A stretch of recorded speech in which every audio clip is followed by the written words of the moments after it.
Fathers, we are going to love on you this morning. If you have your Bibles, open them up to Proverbs chapter 3. Proverbs chapter 3.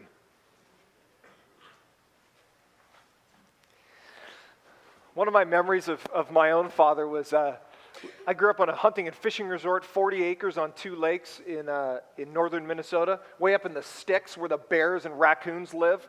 And it was a small town, and my dad was kind of one of those I'll do it all, do it better than anybody else kind of guys. And so I remember one of the times I was with my father, and we raked 40 acres of leaves into this massive pile. It looked like a ziggurat, like down in Mexico or whatever. Like you climb the 1,000 stairs. It was this huge like pyramid of leaves. And I remember that every year we would burn these leaves. Every year we would just burn these leaves. It was one of my favorite times being a young boy. Like, we're going to torch these babies. This thing's going to burn to the high heavens. We're going to burn the moon today.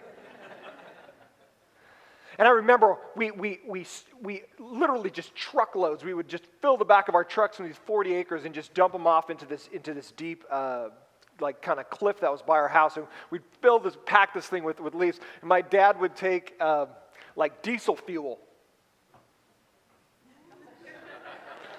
And me as a young boy, I'm like, oh yeah, oh yeah, oh yeah. We just used whatever, kerosene, gas, dynamite. I mean, whatever was around, we would use it. And I remember this one time where he couldn't get it lit because the leaves had become wet. It had rained, and so it was like damp and it was smoldering. And so he decided, to put like a good father would, takes gas, and he's like, come on. Smolder, smolder, smolder, smolder. Okay, here's the deal.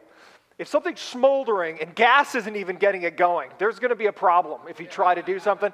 And so my dad, he goes, you know what, I think I need to try to relight this thing. So he takes a piece of plywood and he slid it over there because he knew this whole thing was going to like go up and smoke literally if it got a hold of the fire. And so he lights it and it goes whoop, and the whole thing takes off, and he pushes this piece of plywood that he used to protect himself onto the thing. Unfortunately, the flames are so huge, they come over the piece of plywood, and I remember standing there going,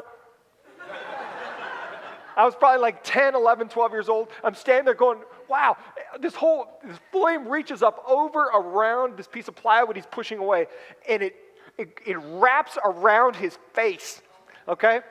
And so, my dad, the flame hits him, and he like jumps back, and I'm like, what just happened? I remember him walking over to me, and he goes, hey, that was pretty crazy. And as he's looking at me, he has no eyebrows. True story. He has no eyebrows. My dad was kind of a lumberjack-looking guy, and so he had this like bushy mustache, just smoked. His mustache gone. His hair is totally singed all the way through.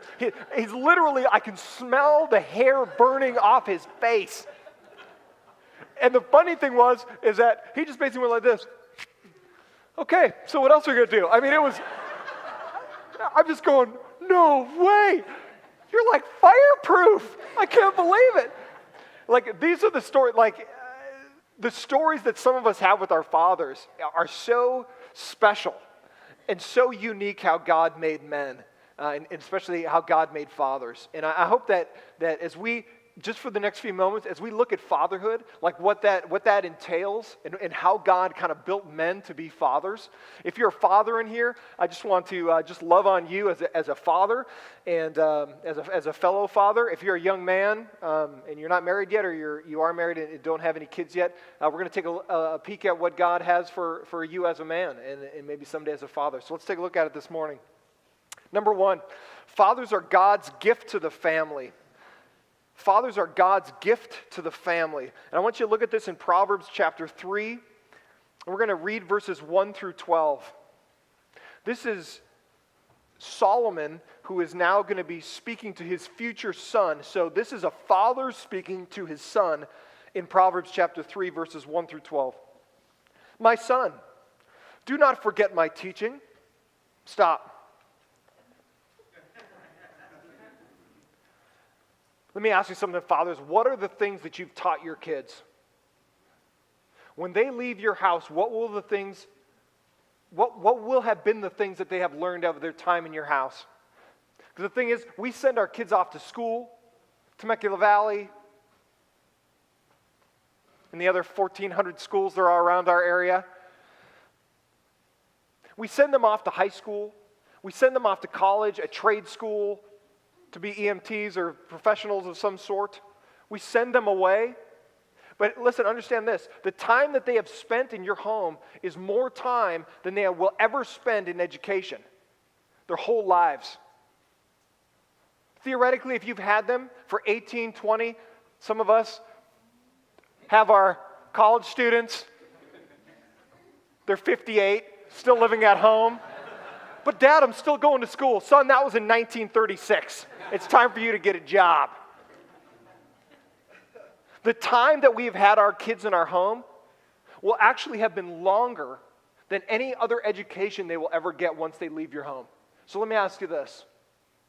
When they leave your home, your sons and your daughters leave your home, what will they have taken from your home as far as teaching goes, as far as training goes? Because for some of us that didn't grow up with Dad, or didn't know who our dad was, or Dad came around like every April for our birthday or whatever, we look at that and we go, man, I didn't learn nothing from my dad. Everything I learned was from Mom or Grandma or whoever.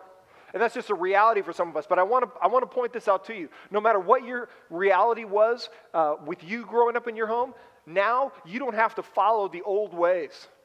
You don't have to. Though our past influences our present, it does not have to dictate our future. So here's the hope I'm giving you right now. Because if for some of us we're like, man, I don't even know how to relate to this dad figure you're talking about. Understand this. God represents himself as a father. He doesn't represent himself as a mother or a child or a dog or a roach or an antelope. I mean, he represents himself. The ever-living, eternal God represents himself as a father. He's not a man. God is not some invisible male figure floating out there. He is the eternal living God who is separate from his creation, but identifies himself as a father to us. And what does that mean? That means, number one, fathers primarily are the teachers of their kids. Watch this. And if you don't agree with what I'm saying, think about this. Most of us in here have daddy issues, right?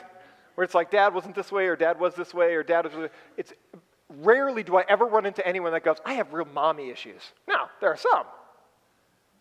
But the overwhelming majority is either the lack of attention from a father, or inappropriate attention from a father, or the awesome attention that a godly man has poured into someone's life. But the reality is fatherhood is vital. Fatherhood is so vital, watch this, that if you didn't have a father, you looked for a father figure in your life. You might not even have recognized it, but if you were a young lady growing up and you didn't have a dad in your home, you would look to other older men, or you would always date people, or you would always look for guys your age to just fill that male, masculine attention / somebody to lead me and love me. Guys, if you didn't have a father at home, hey, that male role model was your coach. It was a teacher at school. It was a pastor. I mean, I have been a father figure for, I can't even imagine how many people over 20 years of ministry. I got people that came and lived in my house. I was their father to them. And God represents himself as the father. If you don't have a good example of a father, or if you had an abusive father or a father that was not, in your life, understand the beauty of this. Fatherhood is so important that God himself will step in to be your father. That's how amazing God is. I want you to understand that. I want you to absorb that into your heart this morning. Because many of us, we got so much hurt from the past and anxiety from the past and just regret from the past that God represents himself as a father to you. And the number one thing that fathers do is they teach. And you go, man, I don't sit down with my kids and like go to a chalkboard. Let me tell you something. As you live, you teach your kids. You teach your kids as you live. Your kids will absorb what's important to you. You teach your kids what's important in life based on how you live your life. If it's always about buying the new car or getting the third boat or the 28th house, that's what's going to be important to your kids. Or if it's going to be sleeping around or doing whatever, that's what's going to be important to your kids. Your kids absorb what's important to you, dads. If it's Jesus, man, your kids will absorb that. Now, they might not follow it because you have to repent to follow Jesus, and that's a hard issue. But understand this. What you want your kids to be able to say when they leave your home is this. If I was to ask your kid right now, if he was a 20-year-old or 25-year-old, what's important to your dad? Now, they might not even agree with what's important to you, but I can guarantee you they'll tell me something. Oh, making money's important to dad. He's gone all the time. He's never home. When he's home, he's always talking about money, or he's stressed out about money, or stressed out about the bills, or blah, blah, blah, blah. What's important to your dad? Oh, man, he just likes to chase women. He's a skirt chaser. Man, all the time he's always talking about girls, or he's always elbowing me and go, hey, check that out over there. What's important to your dad? Man, dad never missed coming to church. Man, that guy was like, he dragged our family to church. I hated it. I didn't like the pastor. He was some shaved head, freaky looking guy. But I can tell you what's important to my dad was Jesus. Man, that guy loved Jesus. You teach your kids. You teach them. Whether you verbally teach them or not, your actions speak everything. Right? They do.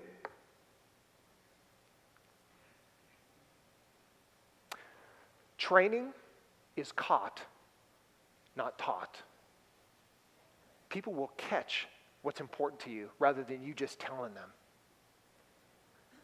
Now, telling's good too, but don't mistake telling for living. Because people will understand what's important to you based on how you live. Watch this.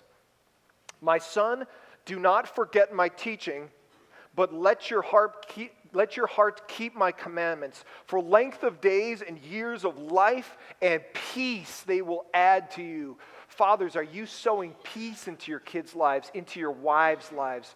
Are you sowing everything that's important in life into your wives' lives, into your kids' lives if you're a father? Let not steadfast love and faithfulness forsake you. Bind them around your neck, write them on the tablet of your heart, so you will find favor and good success in the sight of God and man. Verse 5, underline it. Tear it out of your Bible and eat it. Dissolve it on your tongue so it gets absorbed into your system. This is where it's at. Fathers, guess what? Here's your goal. Here is your goal. When Caleb leaves my house, I try my hardest to actually show a godly man to my son. So he doesn't go, yeah, dad was a pastor, but he's a total hypocrite and total jerk, and I don't love Jesus because he wasn't real at home. I try to be the exact same person you see right here as I am at midnight on Friday nights. I'm the same person. I try. And this is what I want him to say when I leave. What was important to you, Dad? It's Proverbs 3, verse 5. Ready? Trust in the Lord with all your heart, and do not lean on your understanding. In all your ways acknowledge him, and he will make your path straight. Wow. Is that not good guidance for life? Many of us have gotten a lot of advice from our fathers, but I guarantee you that is the best advice you'll ever give your kids. You trust in the Lord when you're scared, when you don't think things are going to work out, when you don't think you're going to have a job, when you don't think that all the promises other people gave you, they went back on them and nothing ever came about. You want to know what? Your kids will absorb your faith and trust in God. They'll absorb that. They go, you know what? We went through some scary times. But guess what? Dad was like trusting in Jesus. And you know what? We never missed a meal. That's weird. We never missed a meal. We may have eaten Lucky Charms every meal, but man, we never missed a meal. I'm not saying we ate great. I'm just saying we never missed a meal. You trust in the Lord with all of your heart. You know what this verse means? This verse means this. If this is the Lord, if this thing is the Lord, this verse literally means you trust in the Lord. The Hebrew word means to lean. And it means you put, this isn't trusting in the Lord. This isn't trusting in the Lord. It's a full sellout. This is trusting in the Lord. So that if the Lord fails you, you have failed. But what the writer of this proverb is saying is that the Lord, because he will never fail you, you can lean on him. Trusting in the Lord is leaning to the point of no return. Because what we like to do is we just want to lean a little bit.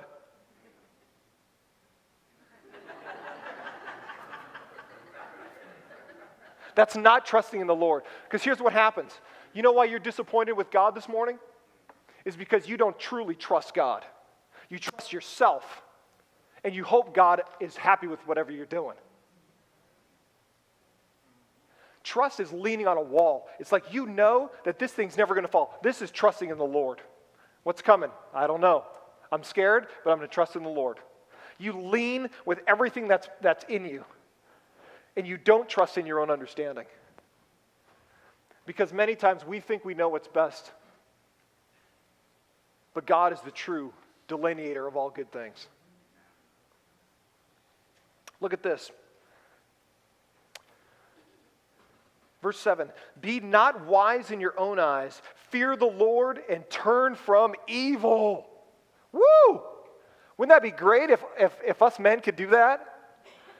Trust in the Lord with everything. Lean on him with all we got.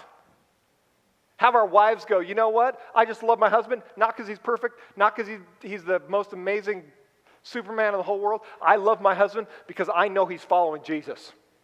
I know our whole family leans on Jesus. And then your wife leans on you. And then all the kids lean on mom. And then you better be leaning on Jesus because the whole family's going to take a digger. Verse 7, be not wise in your own eyes. Fear the Lord and turn from evil. Why should we do that? It will be healing to your flesh and refreshment to your bones. Man, it is so tiring to continually desire evil. Because evil just does not pay you back in anything but heartache and debt and regret. Man, the things that happen in Vegas do not stay in Vegas. They come home with you. But if you seek God and you don't trust in your own understanding, in your own desires in life, but you just let God fill you. You know what I love? I love throwing Jesus under the bus. When people ask me about something, why are you doing that? I don't know, Jesus wants me to. That's dumb. Cool. Jesus goes right under the bus, man. Jesus is always the excuse I have for everything. I don't know why I'm doing this, but Jesus wants me to do it. Why you moved to Temecula? I don't know. Jesus says go. I pick up my family, we leave. Here I am. I don't know. Jesus, right under the bus. Jesus is always the excuse for everything. Because I know if I'm following Jesus, I'll always be in the right place. It might not be where I thought I was going to be, but who cares about that? I don't serve myself. If you follow God and don't desire evil, it is like there's no regret. You don't look back and go, that was stupid.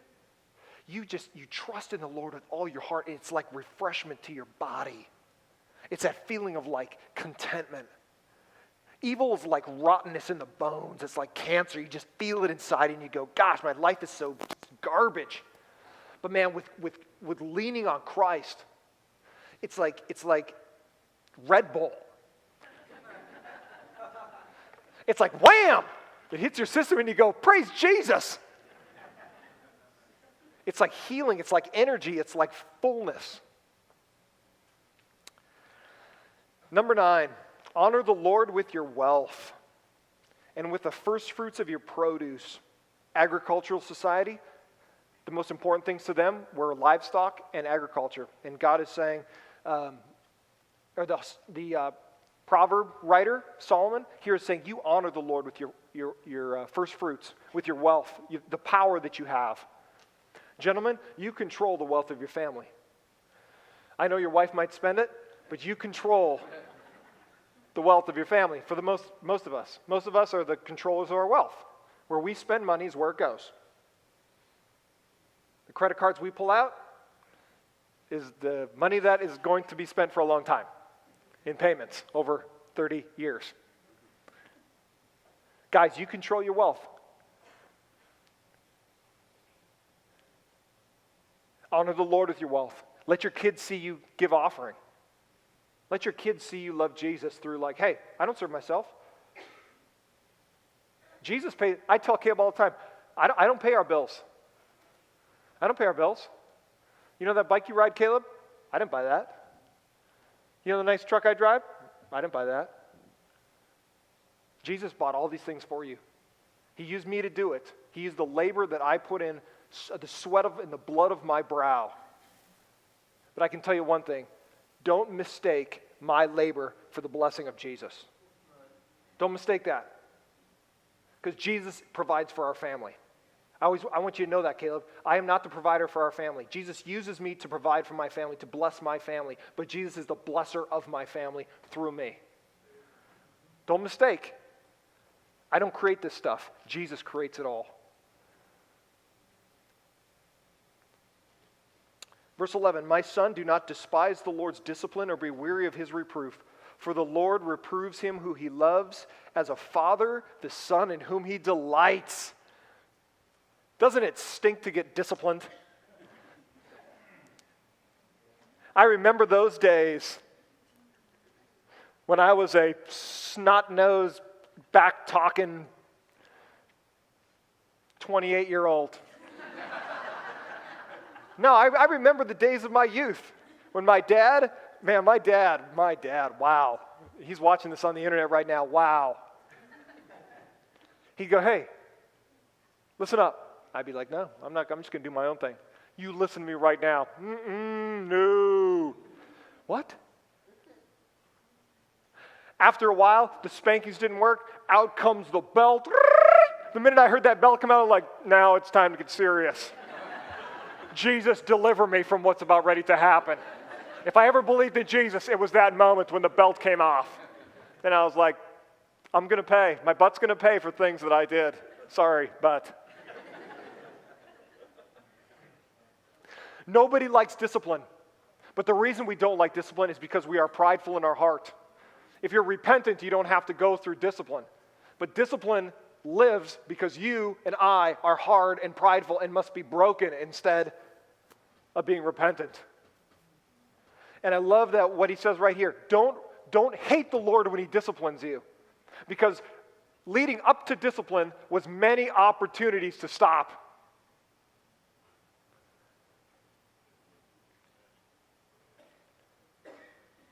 So here's what happens. We as men especially get so like angry at God, like, why didn't I get that job? Why didn't I get that raise? Why didn't I get that? You know what? God uses all kinds of things to discipline men. And many times it's financial, many times it's power, many times it's popularity or whatever, because that's what usually runs through men's veins. And God will deny those things to you to keep you humble. Don't despise God when things don't work out the way you wanted them to. Don't despise him. Say, thank you, Jesus. You must have something else in store for me. And it's going to be better than whatever I wanted. I can't see that how right now. But I believe you, God. Since the beginning of time, God has set the father as the head of the home. His responsibility is to lead his wife and teach his children.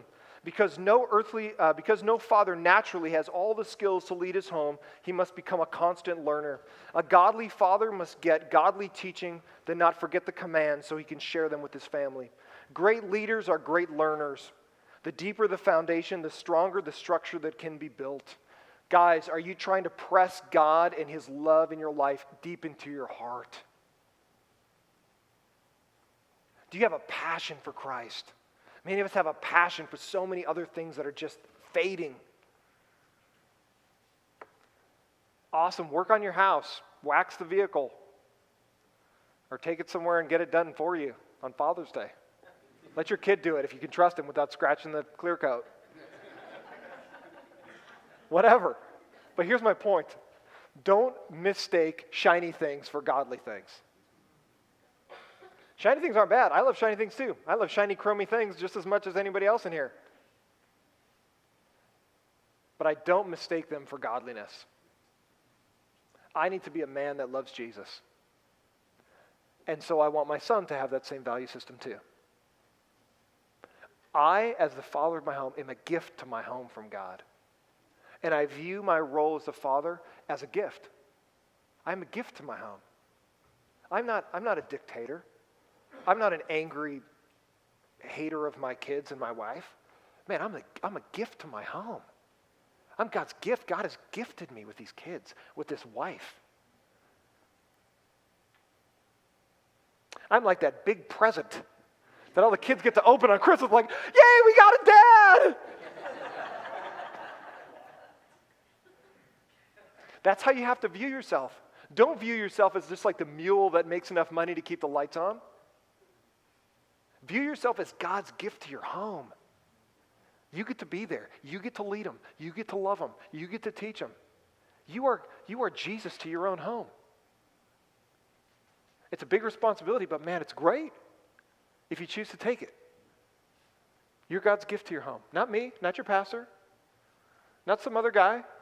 You're the man. You're the man. You're the man. Physical training and job training is of some value, but training for righteousness has eternal value. And I love 1 Timothy 4:8 says that exact thing. For bodily exercise profits a little bit, so it is good to have guns. Bodily exercise profits a little, but godliness is profitable for what? For all things. Having promise of the life that is now, so it blesses us. If we're godly now, it blesses us in this life and in the life which is to come. Wow. Godliness has value for all things at all times. Number 2, fathers must be lovers of their family.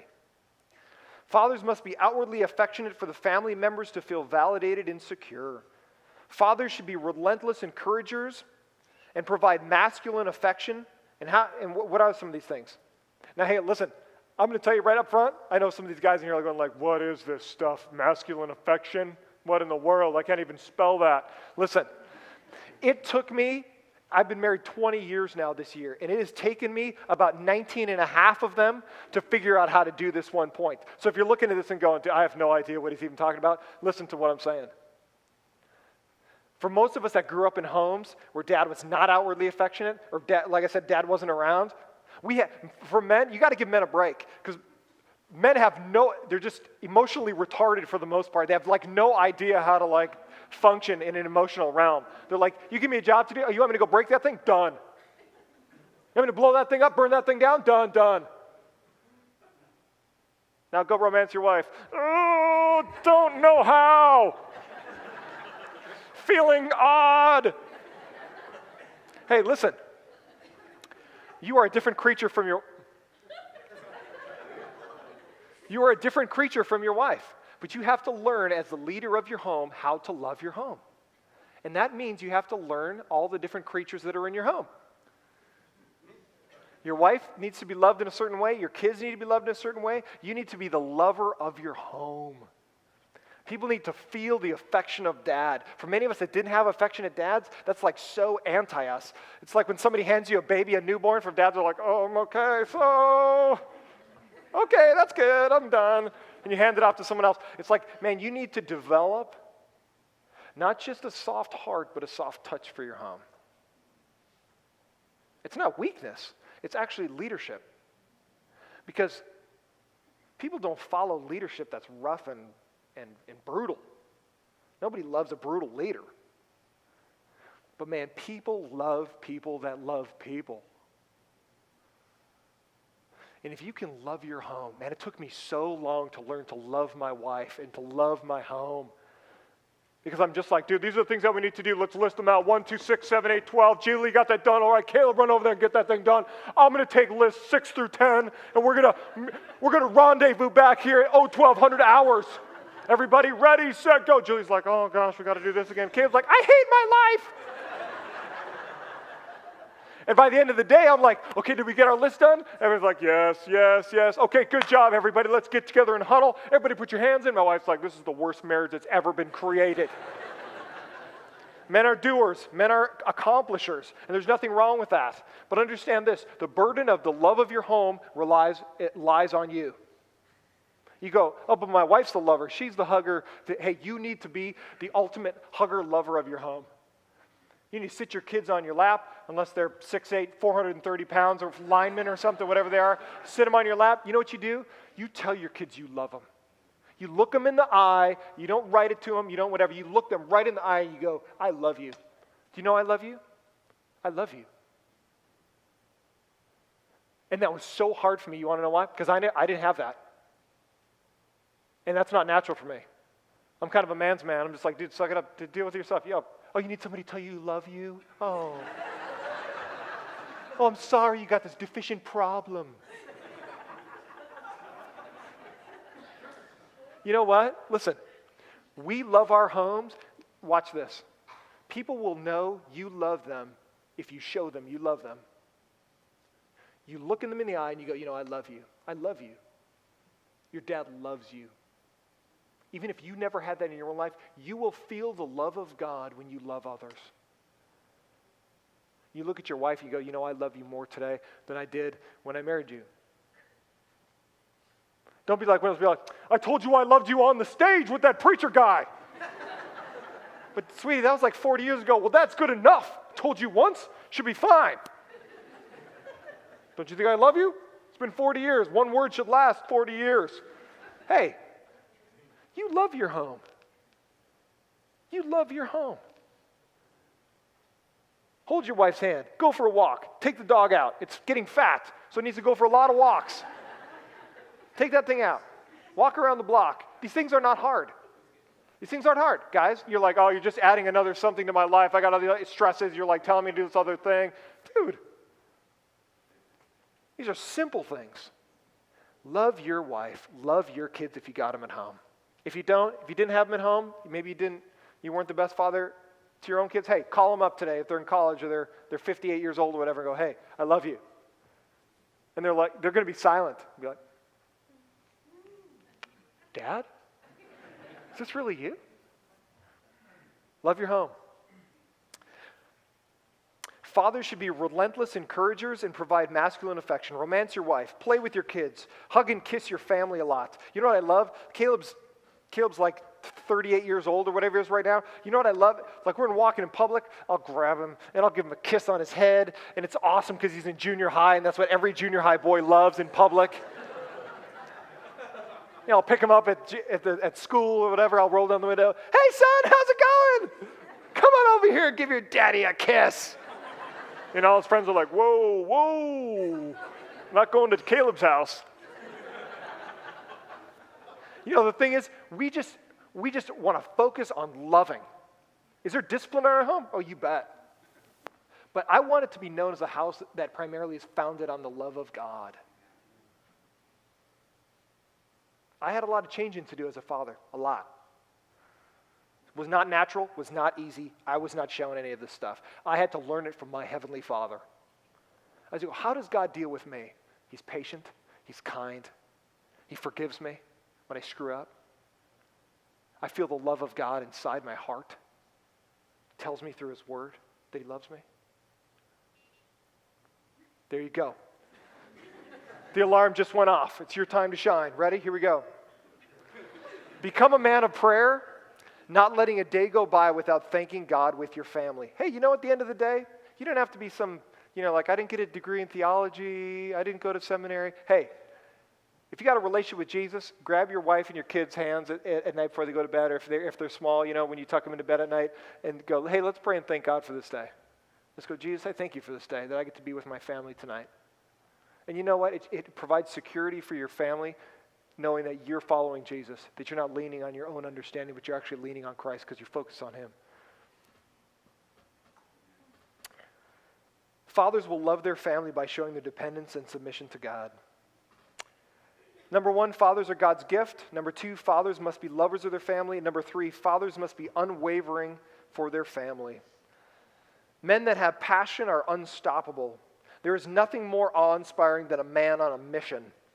Godly fathers will pursue, fight for, and even die for that which they are committed to. Fathers of honor are unwavering in times of trouble and must be the rock for their families to cling to during chaos and turmoil. Godly fathers are faithful, steadfast, and emotionally secure, desiring to be a man of solid character their family can rely on. Wouldn't that be awesome? For some of us that grew up in homes that our fathers were not reliable, we're like, man, Dad, if you just could have been that way for me, man, our whole family dynamic could have been different, right? If we could have got up in the morning and gone, I wonder if Dad's even slept in our house last night. Like if we would have had a dad that was there and loved us and really drew close to us, I mean, that would have changed some of our lives, right? Right? It would have. Some of our lives would have been different if our dads would have been a little bit different. But now we rely on God because God fills that gap. But if you have the opportunity, make sure you can love your home and your family.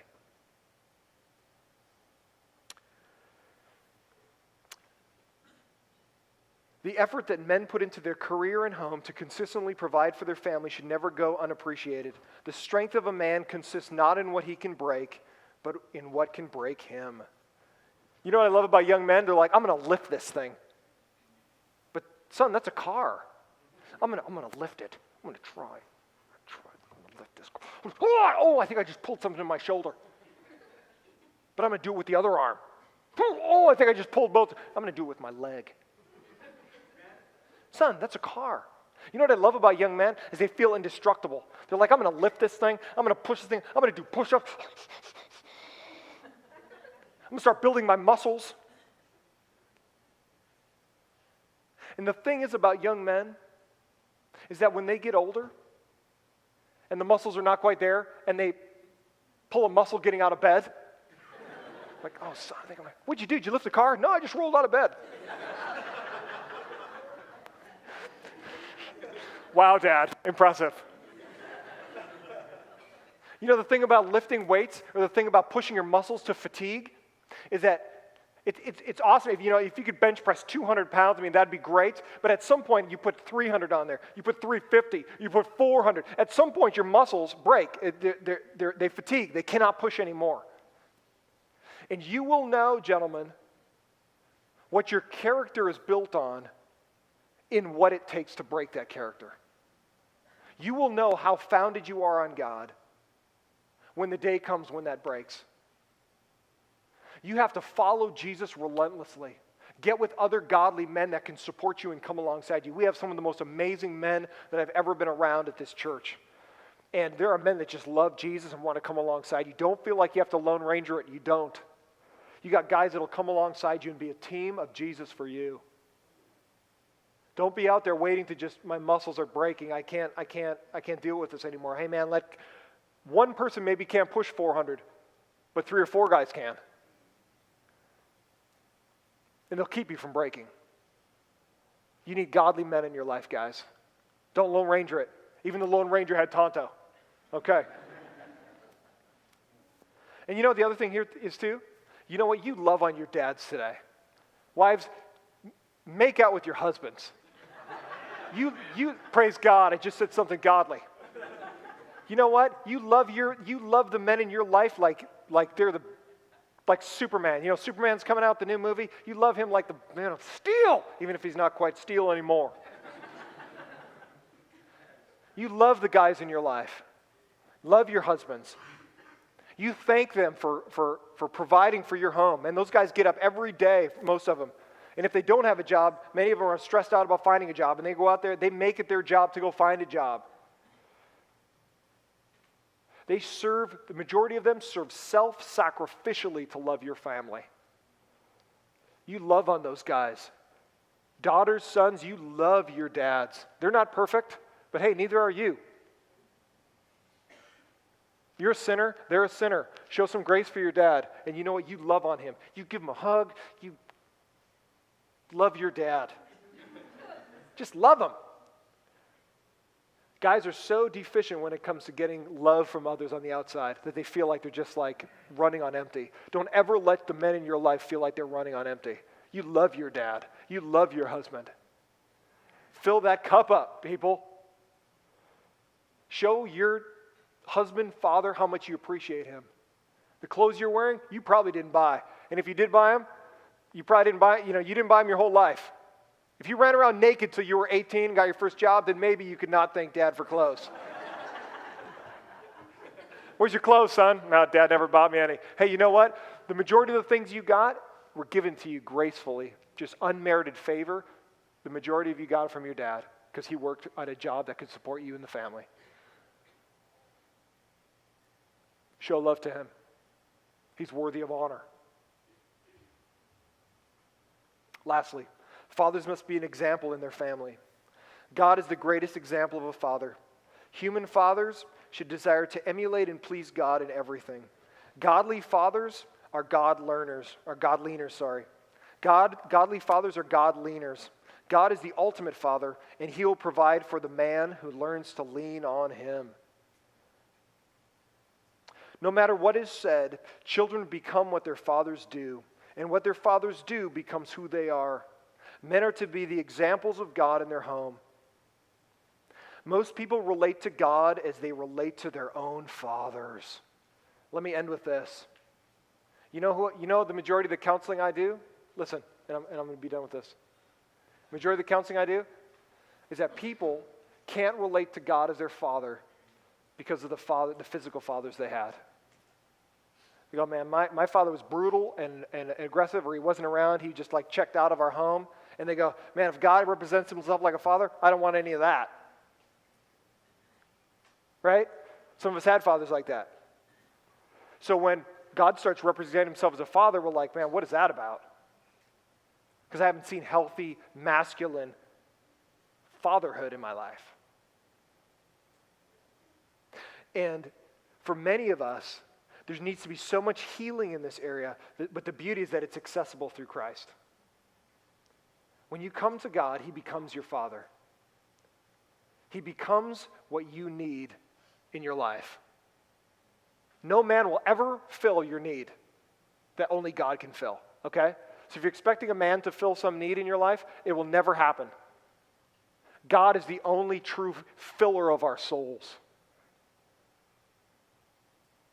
But the representation on earth of God is you, gentlemen.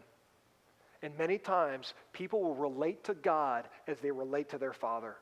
In fact, of the 20 years I've done ministry and the literally tens of thousands of hours I've spent in counseling with people, I've never had not one time, a person ever say, you know what, my mom was so abusive, I hate God.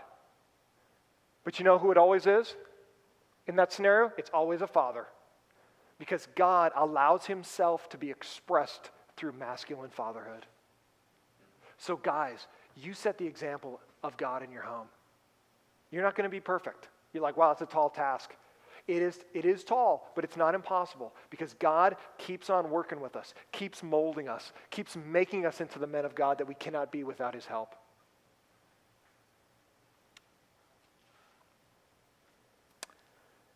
Most people relate to God as they relate to their own fathers. Godly fathers aspire to be the kind of man their sons want to become and their daughters want to marry. Would you want your daughter to marry you if you were a young guy? Probably not. And here's the way I think about it.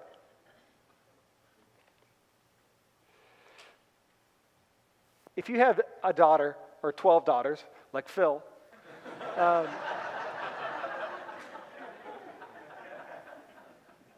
would you want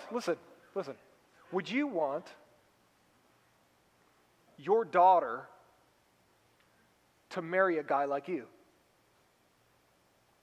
If you can say, yeah, I'm running after Jesus, I'm doing the best I can, I would want somebody to have my heart, my daughter marry a man with my heart. That's where we want to be. If you look at your own heart and go, man, I would not want my daughter to marry somebody like me, then you look at yourself and you say, how can I be the example in my home to be the kind of man that my daughter would want to marry, or my son would look to me and go, that's the kind of man I want to be right there. There he is. You see that man walking right there? Boom. That's the guy I want to be, and that's my dad.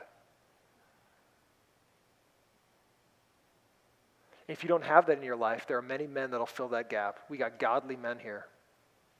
We got godly men in this church. that you're like, man, I just need somebody to mentor me and come alongside me. We got guys here that'll do that. Because the Orchard's about two things, about Jesus and about people. And we want you to see Jesus in us.